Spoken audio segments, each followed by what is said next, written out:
The 2015 NBA draft class was hailed for its impressive roster of bigs.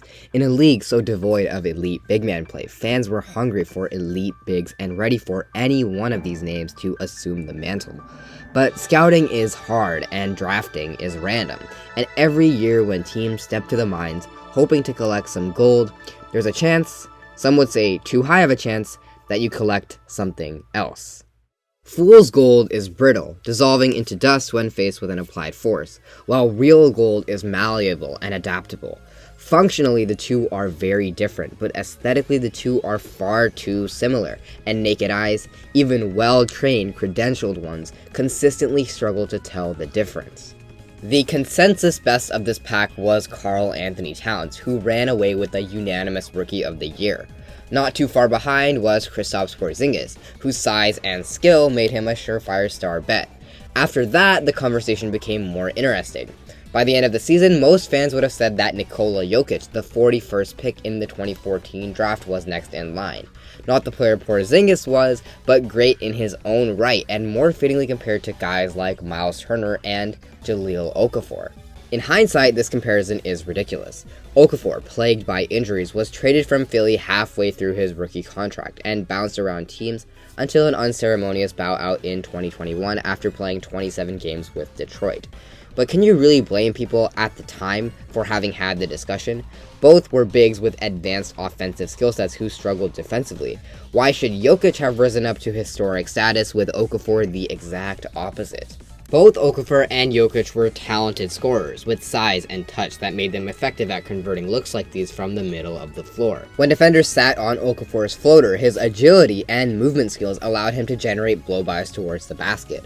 His handle was surprisingly advanced, gathering through a dig from the gap here to burst towards the rim. Around the rim, Okafor showed real finishing upside, capable of contorting his body to get these acrobatic finishes. And this combination of skills was suited to his operation out of the middle of the floor, where Okafor usually chose to pop floaters or mid-range jumpers, but could sometimes attack an out-of-position defender to get to the basket.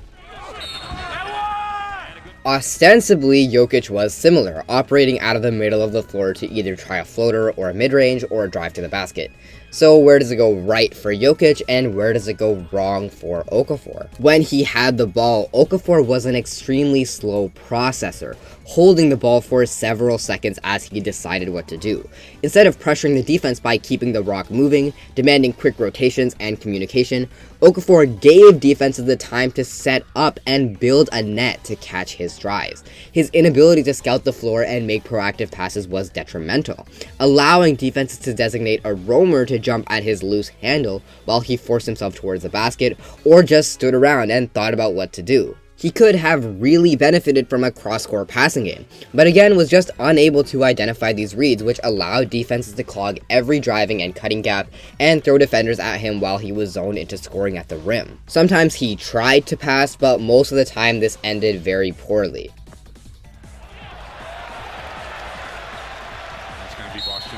And when Okafor didn't get hounded by a double team, his lack of feel and athletic tools would usually induce a turnover anyways. He had a painful lack of understanding of driving angles, forcing himself into non-existent gaps, like here where he inexplicably drives right into the out-of-bounds baseline. Okafor did not have the ability to turn the corner against defenders pressuring the ball, so he had to guide the ball along a larger radius to develop the leverage to beat his defenders. This exposed his handle and led to more live ball turnovers. In all, Okafor was exceedingly turnover prone, and his turnovers scaled with his usage. In 7 games of 25 or more points, he had an astounding 33 turnovers. On the year, he had an assist percentage of just 8.2 compared to a turnover percentage of 12.5, all on a usage percentage of 27.5. Ultimately, all of these problems stem from how he started possessions. By starting a possession with a quick swing pass, he could weaponize his mobility advantage over opposing bigs to get positioning inside, while the sharper decision makers on the perimeter could force defensive rotations and create advantages to feed him down low. Instead, his insistence on initiating possessions himself placed focus on his poor processing, feel, and deficient functional athleticism. The principle here concerns proactivity versus reactivity. As a self-creator, Okafor lacked the high-level processing or athleticism to generate advantages that put the defense in rotation. communication. Therefore, he moved in reaction to defensive patterns instead of the other way around, with him initiating defensive patterns. Well, what about Nikola? Jokic isn't exactly known for his elite athletic tools, but coming out of the gate he was a strong passer, garnering comparisons to the likes of Marc Gasol for his extremely creative deliveries and remarkable reads. The first thing to notice here is that everyone is staying home against Jokic, where defenses challenged Okafor to make extremely simple reads by shrinking the floor to a quarter its size. It was very hard to justify the same amount of help against Nikola, and passes like these are why.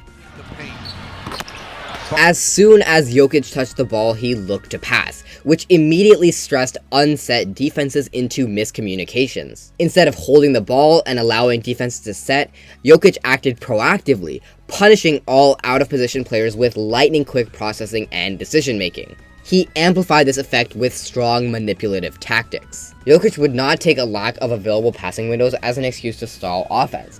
Something like this, where he immediately defers an advantageless possession in order to transition into a screen and roll, demonstrates a degree of processing that is required to reasonably expect bigs without elite scoring arsenals or athletic profiles to consistently put pressure on defenses and generate open looks. In hindsight, this comparison was between a well below average processor and the best one that this game has ever seen. Jokic's continual ability to pressure defenses by keeping the ball moving encouraged player movement and forced defenses into rotation that exposed weak spots in defensive communication. Here, Jokic gets Barton to cut, hitting him in the dunker spot. Valanciunas takes a split second to rotate, and Lowry expects backline help so he doesn't shuffle with Barton. This miscommunication results in a wide open layup. The comparison between Okafor and Jokic as rookies illustrates how, as an offensive centerpiece, a player's value is dictated by their ability to be proactive, forcing the defense to react to their continual threat rather than giving the defense the assurance and leverage to trap them, forcing them to play reactively. All of this could just sound like a matter of Jokic was a good playmaker, which Okafor wasn't, which is something everyone already knew at the time. Of course, Okafor wasn't a good playmaker and would likely eternally bleed value from his selfishness and lack of vision, but he bridges that value through his scoring ability, right? And that scoring ability could lead to him having proactive offensive abilities, right? Well, other than his turnover proneness, teams were fine leaving Okafor on an island against lower bigs because his scoring was a lot less effective than the raw points per game would imply. Okafor had a very high center of gravity that made his back down bumps ineffective. Because of this, he really couldn't create separation towards the basket like great post-up players do, having to force himself through contact. When in positions like this, he did not have the technique to generate forwards thrust through his upper body and just flailed around. Sometimes he could score on takes like this, but the physical burden of forcing ineffectual bumps into stronger defenders took its toll on Okafor, because a lot of the time he would create space by separating himself from the basket, twirling into hooks or jumpers, or veering away from the basket into low percentage shots like these. Okafor's sheepish passiveness and lack of functional strength gave defenses options on how to defend him, notably through cross-matching, where smaller players could be matched up on him in order to play small or keep rim protectors at the rim. Here, Chandler Parsons completely absorbs the hit to force the turnover. A stout guard like Marcus Smart was enough to scare him into a pull-up jumper. This looks nice, but it's a shot that Boston's analytics department would allow every single time. Shots like these aren't inherently bad, as no shots truly are, but a low percentage look like this is only justifiable when it lends to a form of defensive pressure. Okafor's then teammate, Joel Embiid, shoots a lot of them, because sitting on Embiid's mid-range too much allows him to push you to the basket. But teams knew that Okafor couldn't struggle through a smaller player like Smart to meet a player his size like Sullinger at the rim. Even among people who were lower on Okafor, a misconception could have been that he could still be a, quote, good bench scorer. But there was never really much reason to believe this after his rookie season because Okafor was never a good scorer. Hence, principle number 2 on what differentiates the real and the fake. Aesthetic bias and the idea of ability versus tendency. Is the player good or does he just look good? It matters less if the player can play well, more so than if the player does play well. Okafor's hook shots and mid-range jumpers were pretty, but to him they weren't counters. He legitimately could not generate higher quality looks and leaned on these traditional special moves as his main bread and butter. Every dominant inside scorer starts with dunks and layups, then adds more tools as defenses take away their dunks and layups. Okafor wasn't a good scorer because he couldn't start with dunks and layups in the first place. He tried learning how to run before learning how to crawl and ended up failing at both. So how about Jokic? Back then, it would be ludicrous to suggest that he's a better scorer or scoring prospect than Okafor, but how ludicrous really was it? Unlike Okafor, who struggled in the low post with a weak back-to-basket game, Jokic was both strong and not afraid to put his body into defenders. He showed early signs of real polish, but his calling card as a post operator was always to use his strength to bag opposing players down, putting them in compromising positions to the point where his agility and touch weren't just occasional novelties like they had been for Okafor, but real weapons. While Okafor's 21.5 points per 75 beat Jokic's 17.3, it came at much worse efficiency and with a much lower frequency of the game's most valuable shots.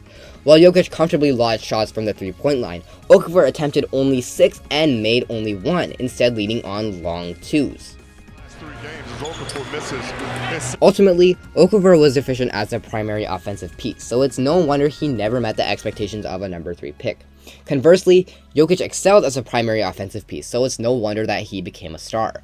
But a guy like Miles Turner never became an offense number 1 either, so why is Okafor out of the league?